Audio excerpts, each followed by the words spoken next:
Welcome back to EGE 2013 Statics, and this example is another example of particle equilibrium.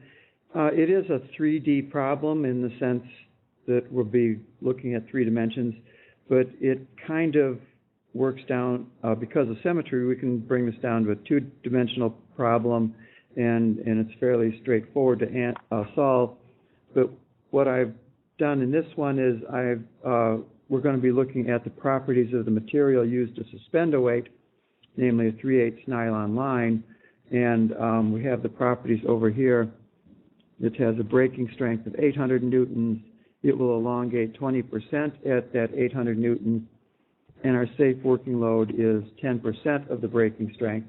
So we're going to look at this line as a spring, because as you hang a weight from this system, you're going to stretch those lines.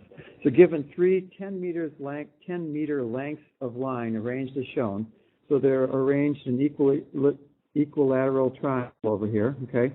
We have the supports are 10 meters from the center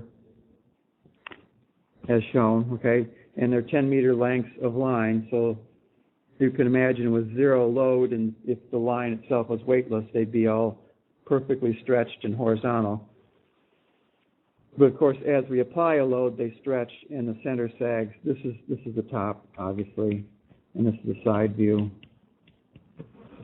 They stretch, and you end up with some deflection here that we don't know, some angle here that we don't know.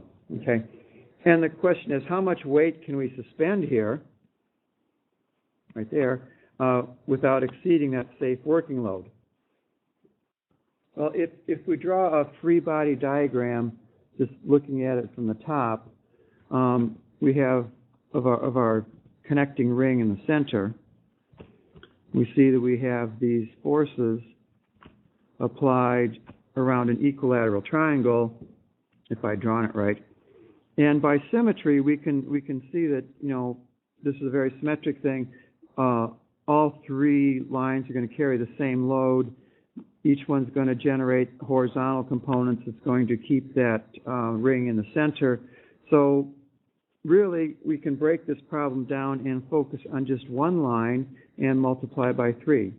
Now, if I draw my diagram looking from the side here, if I have my ring there, I have the line going up at some angle, and I have a force downward from the mass. I have, or 1/3 of the mass, I have some horizontal component of force here, you know, from the other lines pulling on it, and I have a force going up in that direction.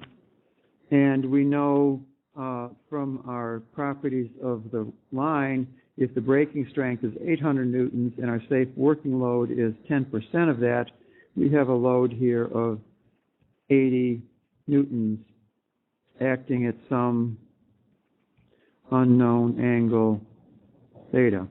Okay? And of course, this force is unknown down here. So how do we figure this angle? Obviously, if we have 10 meters from here to the support, this hypotenuse is longer than 10 meters because that rope is stretched, right? How much longer? Well, we can figure that out. We know that our equation for spring force equals the spring constant times S, where S equals the total length, current length, minus the unstretched or nominal length of the spring. In this case, we know that this nominal length is 10 meters.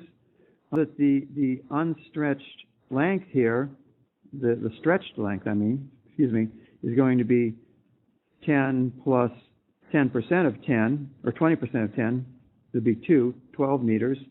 So that tells us that our S is 2 meters, and I just wrote an S instead of a 2. We know that that's 2 meters. We know that's at a breaking strength of 800. So we can solve for K, 400 newtons per meter, and that meter here in this case is this difference here, this stretch from the original unstretched length. That's per S, okay? So given that, we have our spring constant. And given the spring constant, again, if I know that F, which I know, equals Ks, and here I'm going to plug in my F of 80 newtons equals 80 newtons equals 400 newtons per meter times S. And that, so doing the algebra, we get an S here of 0.2 meters. And since S was L0 plus the difference between the stretched length and the nominal length, we know that our total length stretched is equal to 10.2 meters. Okay? So on our diagram here, we have 80 newtons. That hypotenuse length is 10.2 meters. And the length of this side here is 10 meters. So I can calculate my angle theta pretty directly. Theta equals the inverse cosine